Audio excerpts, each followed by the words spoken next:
Hello and welcome back. Today on Menke Makes, we're going to be doing one of my personal favorites, something that I always love to have in the refrigerator, in the kitchen for basically about anything I cook whenever I need it, and that is going to be fermented ginger and garlic. You can also do just fermented garlic. The process is the same, but we're going to ferment a little bit of ginger and garlic today. I ended up getting this recipe from Brad Leon is I think his name. It's Bon Appetit. I saw a video on it and I did it and it was amazing. And as you can see, I am basically out. So we're gonna make some today and I'm gonna show you how. It is super simple. We just need to get ourselves some ginger, some garlic, a little bit of salt and some thyme, and we will be on our way. But first, I need to head to the grocery store, get some ginger, get some garlic. So let's go.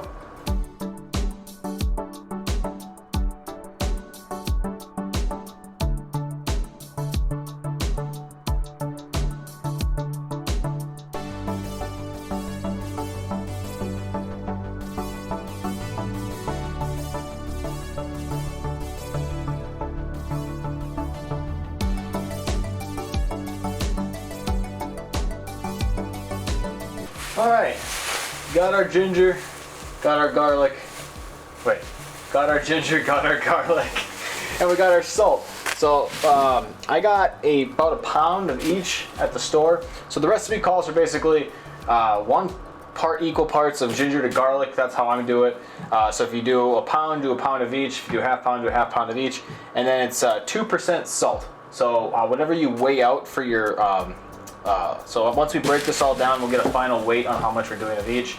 Total it up, do 2% of that, and that's how much we'll do with salt. Super simple, and then we'll just throw it into a vacuum seal, get it fermenting, and it'll be delicious in a couple of weeks. So let's get this process started. It's kind of just a lot of peeling and breaking down ginger and breaking down garlic. So nothing too crazy. All right, so we're gonna start by getting the garlic kind of all broken down, and since we are fermenting it and we're going to be kind of lightly chopping it up a little bit before we ferment it, I'm not really worried about how the garlic looks, so I'm just going to kind of open this and get it done as efficiently and as quick as possible, which usually just means I'm going to smash the hell out of it. And you don't want to do any like kind of bad cloves. Like keep an eye out for anything that's not looking right. I know there's people out there who say, they got their own fancy way of, oh, this is the quickest way to break open garlic and do garlic and yada yada yada. But you know what? I just do it this way. All right, so as we wrap up the garlic here, we got all the cloves kind of pulled out roughly. Now I'm gonna go through and basically smash all these up and get all the skin off, and then just chop off all the nubbins with the knife. Before I do that, I am going to save just a few cloves because I'm going to do another cooking project coming up here tomorrow, so I want to have a few cloves for that. But yeah, let's just we're going to just get right into this and start smashing. Now again, I'm not being too picky. I'm just trying to get these off as much and as quick as possible. I could really care less how much I smash it. Hulk smash kind of thing. And then I'm just gonna kind of, clean up that edge quick, and I'm just gonna go through and do that on all of these quickly. All right, so we got quite a bit of garlic here. So we have 273 grams of garlic. We'll set that aside for now. Write that down, and then we will get on to the ginger. So for the ginger, some of these little nubs, I might just not even peel. We'll see how it goes. It can be a real pain in the ass. So I just like to break it into smaller chunks. Not super small, but like just so I can get these cracks exposed a little bit. You know what I'm saying? And then, I've tried spoons, I've tried peelers, but the spoon works pretty well. And we just kind of scrape it. That's all we're doing. It's just scraping off the skin. I guess you don't have to scrape it off if you don't want to. The thing with this recipe is it's not, you don't have to be too picky with it. So if you don't have a scale or anything like that, it's fine. Just get roughly what you think is going to be like equal parts. And hell, you can even experiment a little bit and try different ratios. You can just do garlic if you wanted to. You could try just doing ginger. I've never done that. But you can give it a go. See what happens. And then as far as like the salt, I will give like what we have here for total measurements as far as grams, and then what our weight will be in salt as well. And then you can kind of make a judgment too if you want to convert it to, you know, like tablespoons or whatever you're doing. So, but yeah, it's really not something to get too, you know, to overthink too much. We're basically just letting nature do the work when we start fermenting. And I'm also going to do it 2 different ways, which is why I have quite a bit of ginger and garlic here. So I have normally done it in a vacuum seal, so like it's called a food saver, and that's worked always really good. But we're also going to try it in a mason jar, because I know there's probably people out there who don't have a vacuum sealer or anything like that. Whoops. But anybody can probably get their hands on a mason jar. I mean, you should be able to at least. So you can see the spoon works pretty well, just clearing that stuff up. Again, I already cleaned my counter, and I'll clean it afterwards too. So we're just gonna try and get it off. These little pieces can be tough. This one's not too small, but like that little nub over there might be a challenge. But yeah, we're gonna get all these cleaned up, and we'll weigh it out. All right, so now that we got all that cleaned up, I'm just gonna throw this in the pile here. This stuff right here, you know, you can just toss it. Otherwise, if you have like a compost bin or anything like that, it's a good place to chuck all that. I'll probably throw it in my compost bin. If you guys want to see any videos on composting or gardening or anything like that, let me know. I was thinking about putting something together. So we have 273 grams of garlic.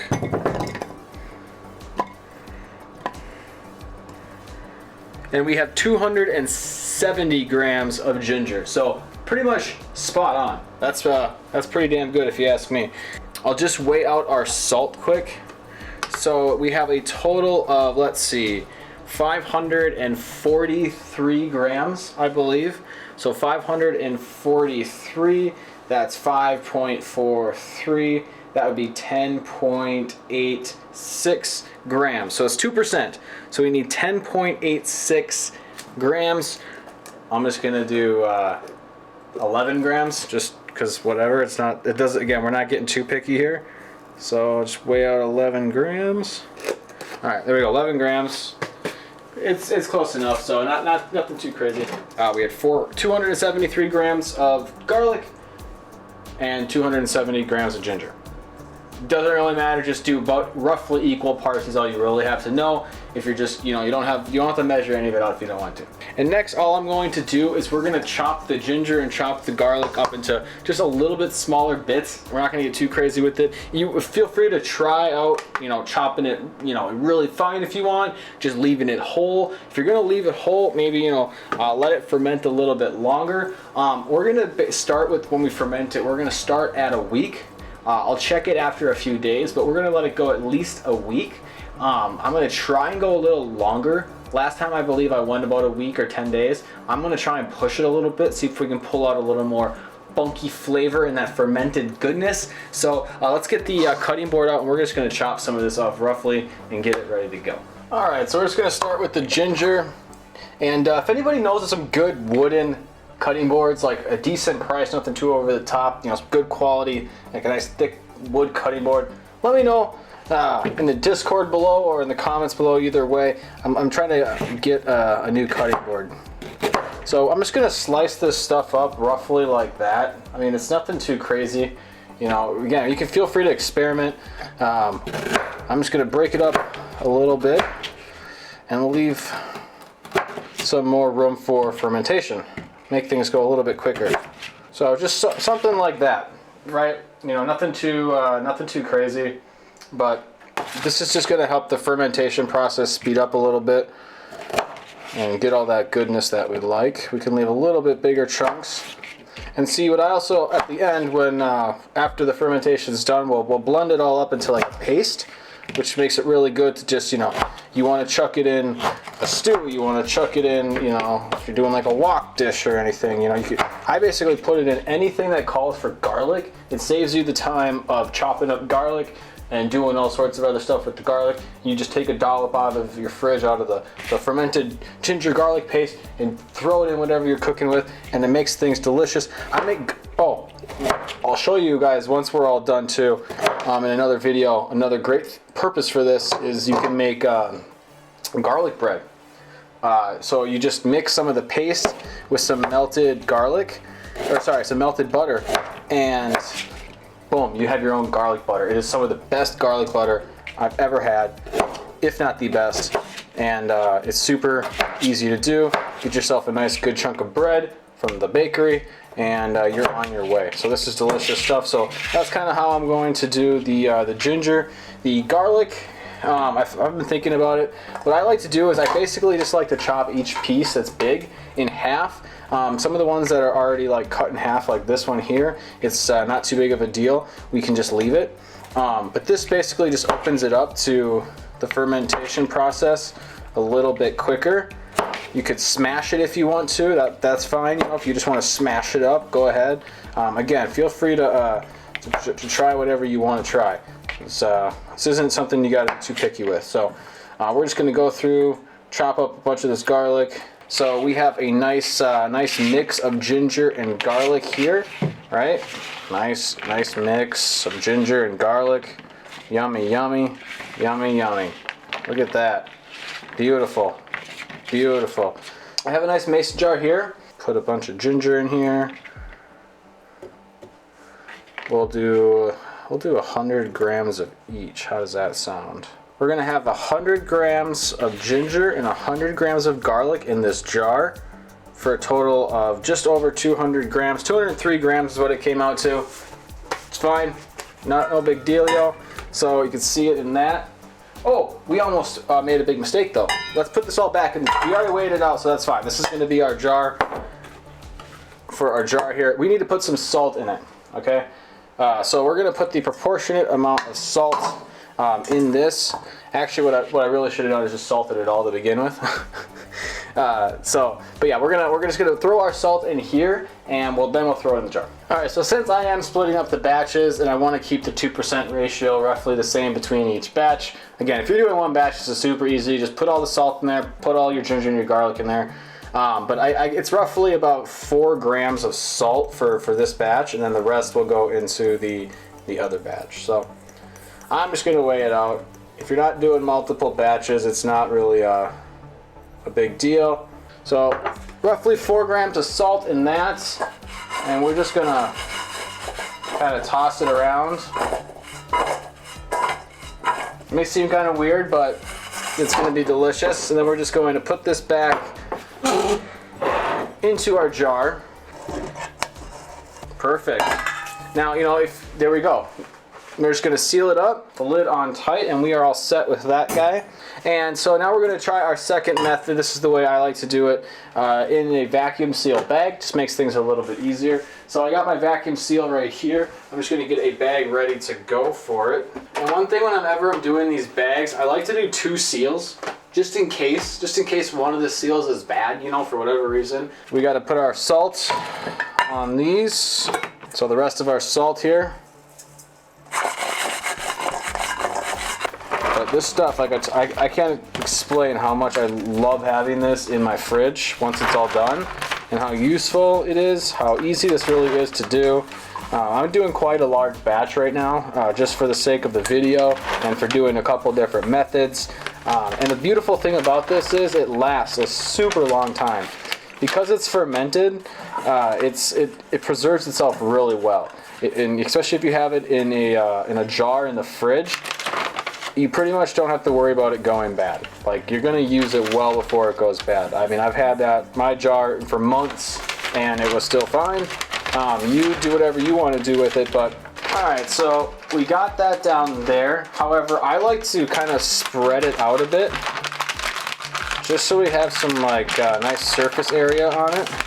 All right, so then we kind of have this like nice little packet. Try to get everything nice and flat. Just makes it, it'll make it ferment a little bit easier, a little faster, just kind of nice surface area. And then we'll just seal it up.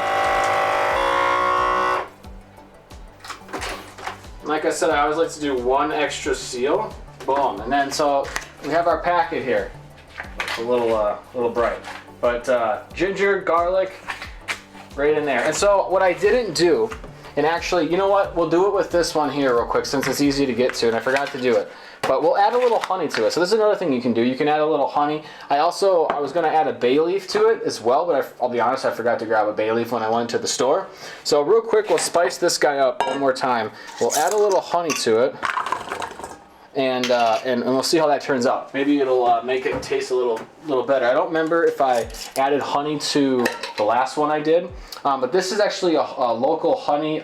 This is from the bees that I work with. In just down the road, a few miles away.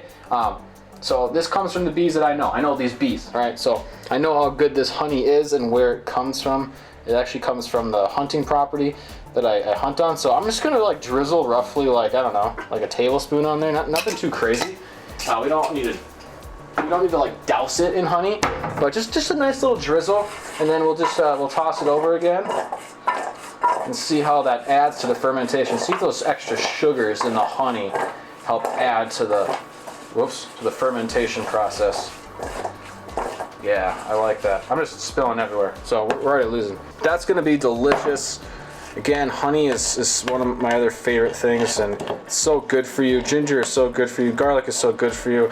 This is it's such a nice thing to have in the kitchen, and it tastes so goddamn good when it's all said and done. Now, if you're not a big fan of fermented foods, I'd still give this a try. It's not like a lot of other fermented stuff that you get because it is ginger and garlic. It's got, who doesn't like ginger? Who doesn't like garlic? Even if you don't like ginger, just do the garlic. Who doesn't like garlic, like for real? So there we go. We got our nice jar here full of our ginger and garlic. And then important thing is I'm gonna write the dates on both of these, or just on this one because I'll know what it is from that. So it is 11/24 today, and we will check on this periodically. So, and you're probably asking, oh, what do I do with it now, right? What the hell do I do with it now? What I like to do with it is I like to throw it in my cupboard, right up here, in the dark. It doesn't have to be in the light. I don't want to leave it out in the sun. I don't want to leave it out in any light source. Light, dark, light, dark. I don't want drastic temperature changes. You don't need to put it in the fridge to ferment. It'll actually ferment better if it's not in the fridge. So I like to just kind of throw it right up here in my cupboard. It doesn't get too warm, doesn't get too cold. It kind of just stays a nice temperature up there. And we will come back and check on that in a few days. So stay tuned. 2 weeks later. Hello, welcome back. It has been exactly 2 weeks now. We are ready with our garlic. So let's take a look at what we got here. I did kind of peek at it periodically throughout the last couple weeks. I was going to go 1 week, but I decided to go 2 this time. Last time I did 1, so I'm going 2 this time, and it looks like it turned out pretty well. So let's dive right into what we got with our fermented garlic. All right, so today is the 8th of December. And we did this exactly 2 weeks ago, 14 days. So you can see in our bag, it's kind of blown up with some air. That's the gases that it was letting off during fermentation. So that looks really nice. And then we also have our jar, and you can see in here, we got the garlic and the ginger. Over the last couple of weeks, I was, every couple of days, I just kind of give it a little like shake like that. Same thing with the bag. I would just kind of give it a little like shake like so. So what we're gonna do is we're gonna cut open this bag. We're gonna open up the jar. I have my little Ninja bullet blender thingy here. We're just gonna get this into a paste, and then we're gonna put it inside a mason jar, and we can basically use that in all sorts of dishes. So this is gonna be super awesome. So first, let's start off with the jar. I'm assuming there's not gonna be much of a difference between the two. The one thing with the mason jar is they actually are designed to let out gases and air or whatever, just not let anything in. So I can really smell this right now because it's been letting off all of the gas that, for example, was building up in here. It has been getting released through this mason jar. So I can definitely smell it. It's really, really strong. Oh, and you could hear it too. Yeah, you gotta be careful sometimes with those because you can end up with like a little bomb if you do it too long. So be careful with the jar method, but that's why I like to do the bag. Sometimes if these get too sealed, you can end up with a problem, but That smells super delicious and good. And you can actually hear it fizzing in there. It's kind of weird. But we're just gonna dump this in here like so. All right, in the bullet. We're gonna put the lid on and just blend her up into a nice garlicky ginger paste.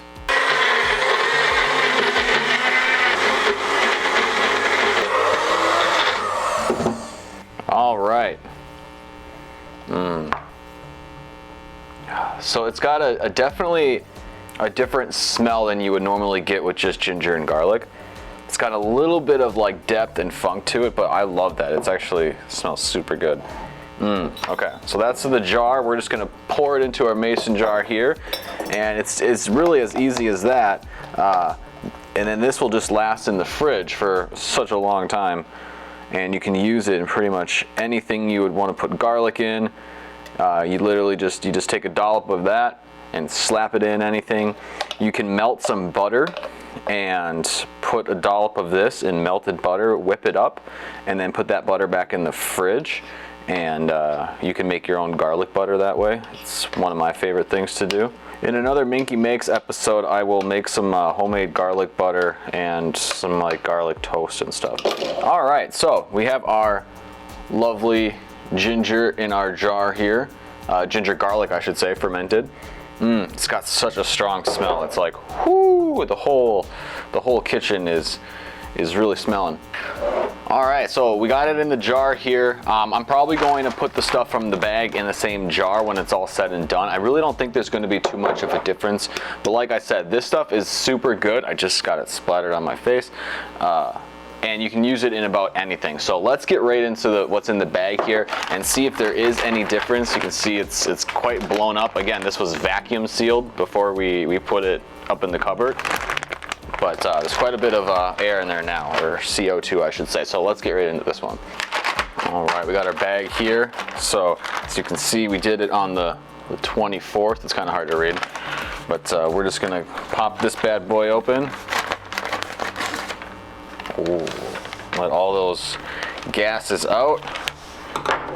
Whew, that's super strong, super pungent, not in a bad way.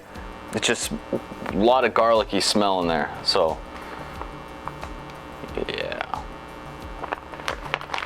So basically what I'm gonna do is I'm just gonna pull that off, and then we're gonna dump it right back into here, and we're going to do the same thing that we did with our jar. All right, it is all in there. Let's give it a blend.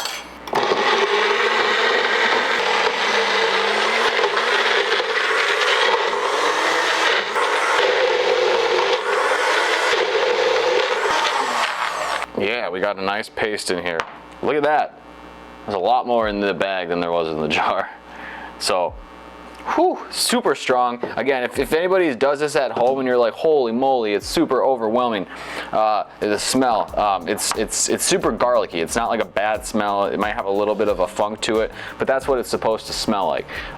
It's just going to be super overpowering because it's been fermenting for so long. But that'll tame down as it sits in here. So we're just going to combine the two, and we're going to have a nice big jar. I really don't see any difference between the two jars here. All right, so yeah, we got the one that was from the bag, the one that we had in our jar originally. They look exactly the same, they smell the same. All I can really smell right now is garlic. So we're gonna get these combined, and we're just gonna toss it right in the fridge, and that's it, guys. That's how you make fermented ginger garlic. So let's get these combined quick, and we will wrap this up.